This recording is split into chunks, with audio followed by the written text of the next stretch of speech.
ఛానల్కి స్వాగతం. నేను మిస్సిరిని. ఎలా ఉన్నారండి? అందరూ బాగున్నారా? నేనైతే సూపర్గా ఉన్నానండి.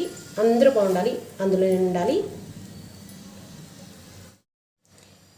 ఈరోజు నేను మన ఇంట్లో ఉండే గోధుమ రవ్వతో అప్పటికప్పుడు చాలా స్పీడ్గా అయిపోతుందండి స్వీట్ ఎలా చేయాలో చూపిస్తారండి. చాలా తేలిక చేసుకోవడం.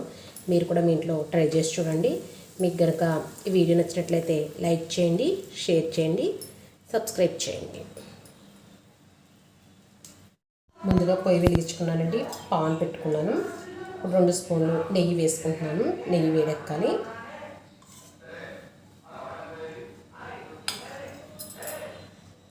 ఇదిగోండి, నెయ్యి వేడెక్కిన తర్వాత 1 కప్పు గోధుమ రవ్వ తీసుకున్నాను.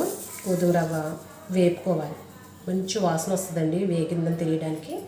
అంతవరకు వేపుకోవాలి. గోధుమ రవ్వ వేగిపోయింది, మంచి స్మెల్ వస్తుంది. ఇప్పుడు దీనికి ఏం చేయాలంటే 1 కప్పు గోధుమ రవ్వకి 3 కప్పులు వాటర్ వేసుకుని ఈ రవ్వను ఉడికించుకోవాలి.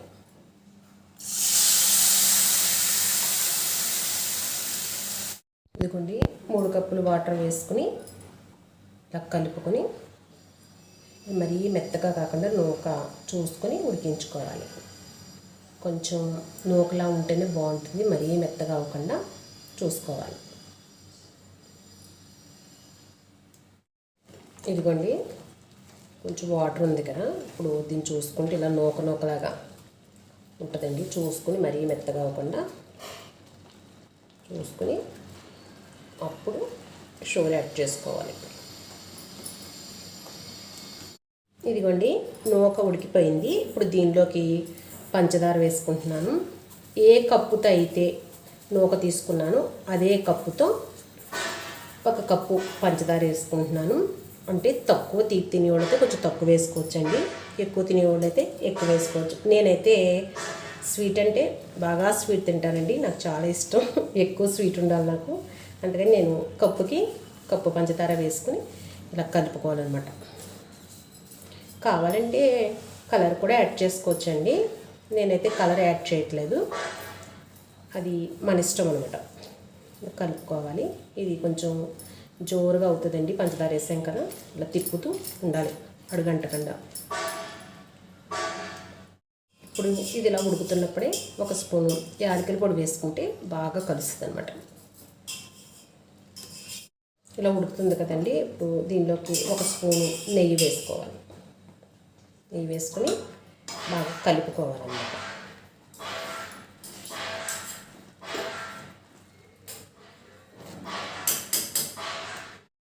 మధ్యలో కొద్దిగా నెయ్యి యాడ్ చేస్తూ ఉడికించుకోవాలి. ఇదిగోండి, గట్టి పడిపోయింది. ఇప్పుడు ఇందులోకి కొద్దిగా పుచ్చగింజల పప్పు ఉంటుంది కదా, అది వేసుకొని పొయ్యి కట్టేసుకొని చల్లారిన తర్వాత కావాలంటే ఇలాగనే తినొచ్చు, లేకపోతే చిన్న లడ్డూల కింద చేసుకునే తినొచ్చు, మన ఇష్టం. ఇదిగోండి, చల్లారిపోయింది. వేరే గిన్నెలో తీసుకున్నాను. గోధుమ రవ్వ స్వీట్ రెడీ.